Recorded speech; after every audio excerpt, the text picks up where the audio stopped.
News 7 Tamil நேயர்களுக்கு வணக்கம். அதாவது மலையாள நடிகர் ஃபஹத் ஃபாசில் அவருக்கு வந்து ஏடிஹெச்டி சிண்ட்ரோம் இருக்கிறதா அவர் சொன்னதுலேருந்தே கூகுளில் எல்லாருடைய தேடலும் ஏடிஹெச்டினா என்ன, அந்த சிண்ட்ரோம்னால என்னென்ன பாதிப்புகள் வரும் இதுவாக தான் இருக்குது. ஸோ இன்றைக்கி நம்ம அவருக்கு பெரிய அளவில் தேங்க் பண்ண வேண்டிய ஒரு சுச்சுவேஷனில் இருக்கோம். ஏன்னா ஃபஹத் ஃபாசில் இந்த ஒரு விஷயத்த சொல்லலை அப்படின்னா, அதுவும் குழந்தைகள் மத்தியில் சொல்லும்போது இது அவர் ஏன் சொல்லியிருக்காருன்னு நோட் பண்ணணும். குழந்தை பருவத்தில் இருக்கும்போதே இதை கண்டுபிடிச்சா அதை குணப்படுத்த முடியறதா அவரோட டாக்டர் சொன்னாங்கன்னு சொல்லியிருக்காரு. ஸோ அந்த வகையில் குழந்தைகளுக்கும் சரி, இங்கே உள்ள எல்லாருக்குமே சரி, அது ஒரு பெரிய அவேர்னஸ். ஸோ இன்றைக்கி நம்ம கூட காவேரி மருத்துவமனையினுடைய பீடியாட்ரிஷியன் டாக்டர் புஷ்கலா இணைஞ்சிருக்காங்க. அவங்க கிட்ட ஏடிஹெச்டினா என்ன, அதோட பாதிப்புகள் என்னென்ன அப்படிங்கிறத பற்றி பேச போகிறோம். வாங்க பேசலாம். Hello doctor. Hello. What is ADHD? ஏடிஹெச்டிங்கிறது ஒரு கண்டிஷன். அதில் 3 காம்பனன்ட்ஸ் உண்டு. Number 1 is hyperactivity. Hyper ஆக்டிவ்னா ரொம்ப ஓவர் துருத்துருவாக இருக்கிற குழந்தை. ஒரு இடத்துல உட்கார மாட்டாங்க, ஒரு இடத்துல நிற்க மாட்டாங்க, சொன்ன பேச்சை கேட்க மாட்டாங்க, ஓடிக்கிட்டே இருப்பாங்க. That is hyperactivity. Second is inattention. நம்ம ஒரு விஷயத்த சொல்கிறோம், இதை எடுத்துகிட்டு வாங்க, அங்கே போய் உட்காருங்க, அதை ஃபாலோ பண்ண மாட்டாங்க, இன்ஸ்ட்ரக்ஷன்ஸை ஃபாலோ பண்ணாமல் இருக்கிறது இஸ் இன்அட்டென்ஷன். மூணாவது இம்பல்சிவிட்டி. இம்பல்சிவிட்டினா எனக்கு இந்த பால் வேணும் அப்படின்னா உடனே இந்த பாலை போய் எடுக்கணும்.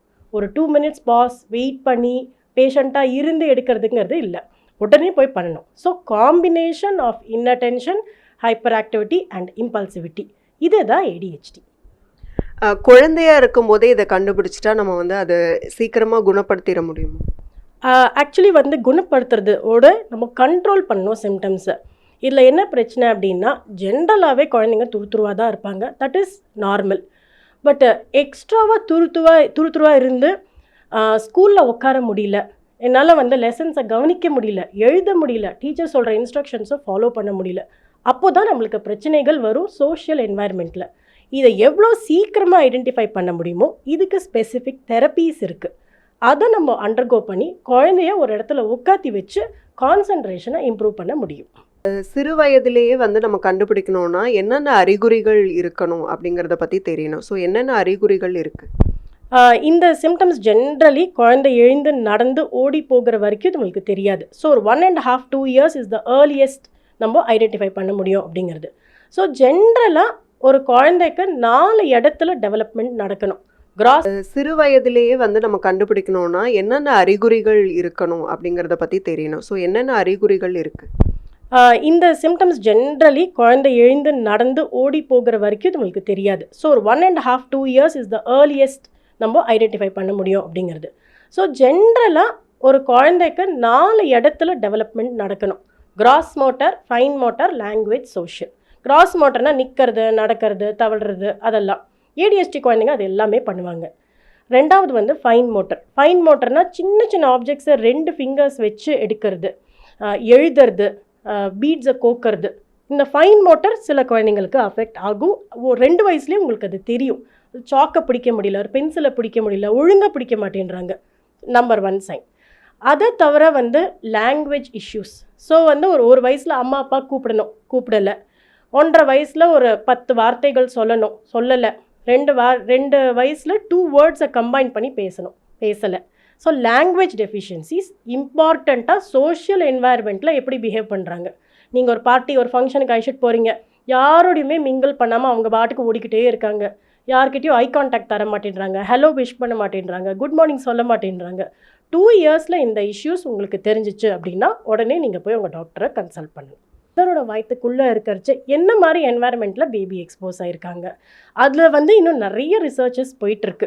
So even we are not very sure what is causing it, but we feel it's a combination of genetic plus environment. Fahadh ஃபாசிலை பார்க்கும்போது நமக்கு ஒன்றும் அவர் ரொம்ப ஹைப்பர் ஆக்டிவாக இருக்கிற மாதிரியோ இல்லை அவர் பார்க்கும்போது ஒரு நல்ல ஷைன் ஆகி ஒரு சக்ஸஸ்ஃபுல் பர்சனாக இருக்கார். ஸோ அப்படி பார்க்கும்போது வெளிப்படையாக பார்க்கும்போது எந்த ஒரு பாதிப்புமே தெரியல இல்லையா? கண்டிப்பாக. ஏடிஹெச்டிங்கிற கண்டிஷன் மெஜாரிட்டி குழந்தைங்களில் ஏஜ் ஆக ஆக இந்த ஹைப்பர் ஆக்டிவிட்டி குறைஞ்சிட்டு வரும். அடல்ட்டாக இருந்து ஒரு 20 year old அவ்வளோ ஓட மாட்டாங்க. பட் நம்மளுக்கு எங்கே பிரச்சனைகள் வரும் அப்படின்னா, brain function, cognition, learning, speech, இந்த மாதிரி விஷயங்களை. ஸோ கான்சன்ட்ரேட் பண்ணி ஒரு விஷயத்தை பண்ணி முடிக்கிற வரைக்கும் உட்காந்து அந்த விஷயத்தை ப்ராப்பராக செய்யறது, பொறுமையாக செய்யறது, இந்த மாதிரி இடத்துல ப்ராப்ளம்ஸ் வரலாம். ரெண்டாவது அகடமிக் பர்ஃபார்மன்ஸ். ஸோ வந்து மார்க்ஸ் வாங்குறது, மேத்தமேட்டிக்கல் கால்குலேஷன்ஸ் பண்ணுறது, ரொம்ப காம்ப்ளெக்ஸ் விஷயங்களை பொறுமையாக வச்சு புரிஞ்சு ஒரு இடத்துல உட்காந்து தெரிஞ்சுக்கிறது. ஸோ இந்த விஷயங்களெல்லாம் வந்து we still see some amount of problems in children in adolescence and above adolescence also. But இப்போ வந்து மெடிக்கல் சயின்ஸ் அட்வான்ஸ் ஆக ஆக இப்போ தான் நிறைய விஷயங்களே நம்மளே கண்டுபிடிக்கிறோம்.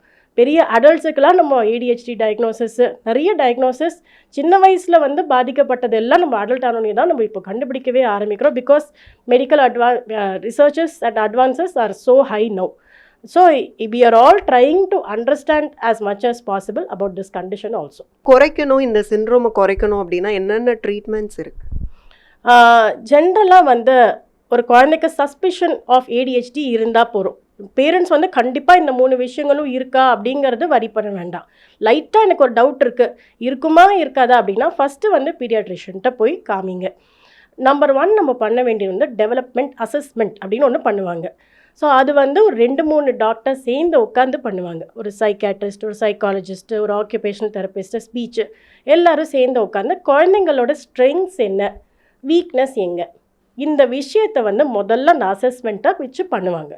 ஸோ குழந்தையோட ஸ்ட்ரெங்க்ஸை வந்து we will not concentrate. we will concentrate mainly on the weakness. இப்போ ஒரு குழந்தைக்கு எழுத வரல அப்படின்னா அதில் வந்து என்ன மாதிரி எக்ஸசைசஸ் ஃபிங்கர்ஸ்க்கு கொடுத்து எழுத வைக்கலாம். So it is always a combination of therapy. பேச்சில் வந்து ப்ராப்ளம் இருந்தால் ஸ்பீச் தெரப்பி, மோட்டர் ஃபங்க்ஷன்ஸில் ப்ராப்ளம் இருந்தால் ஆக்குபேஷனல் தெரபிஸ்ட்டு, மசில்ஸ் ரொம்ப டைட்டாக இருக்குன்னா ஃபிசியோதெரபிஸ்ட்டு, அந்த மாதிரி வந்து ஒரு சைக்காலஜிஸ்ட், ஒரு நியூட்ரிஷனிஸ்ட்டு. ஸோ ஒரு மல்டி டிசிப்ளினரி அப்ரோச். இதை வச்சு குழந்தைங்கள அப்பப்போ இந்த தெரப்பி கிளாஸஸ்க்கு we call. Depending upon the severity. ரொம்ப சிவியராக இருந்துச்சுன்னா 5 days a week தெரப்பி எடுக்கிற மாதிரி இருக்கும். ரொம்ப மைல்டாக இருந்துச்சுன்னா 2 days a week போதும்.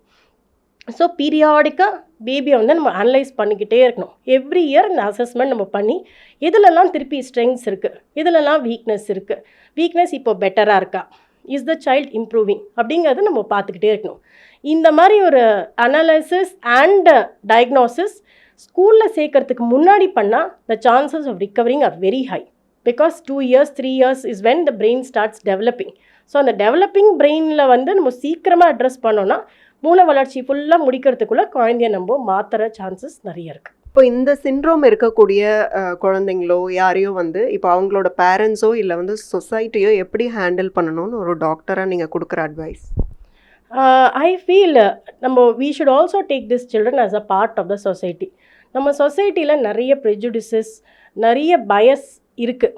ஸோ வந்து ஒரு ரொம்ப நார்மல் குழந்தைங்க தான் நார்மல் ஸ்கூலில் படிக்கணும், ஸ்லைட்டாக ஒரு டீவியேஷன் இருந்தால் அவங்க நார்மல் ஸ்கூலில் என்டர் பண்ணக்கூடாது, மற்ற ஸ்கூலில் போடுங்க, இன்க்ளூசிவ் ஸ்கூலில் போடுங்க, ஸோ ஸ்பெஷல் ஸ்கூலில் போடுங்க அப்படின்னு நிறைய பேரண்ட்ஸ் வந்து கேட்குறது உண்டு.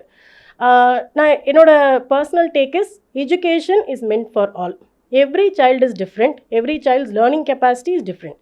ஒரு குழந்தைக்கு ஒரு ஏடிஹெச்டி டயக்னோசிஸ்ன்னு போட்டு டேக் பண்ணி நீ ஸ்பெஷல் சைல்டு தான் அப்படிங்கிறது is not a very correct thing to do. Because அந்த சைல்டோட entire life is ahead of the child. So அந்த குழந்தைய எப்படி நம்ம மெயின் ஸ்ட்ரீம் ஸ்கூலில் கொண்டு வரணும் அப்படிங்கிறத நம்ம யோசிக்கணும். ஸோ என்னோடய பர்சனல் டேக் வந்து every school should have 2 parts. Number 1 normal குழந்தைங்க regular curriculum. Another is a partial inclusive school where other children who have a little bit of learning difficulties can enter.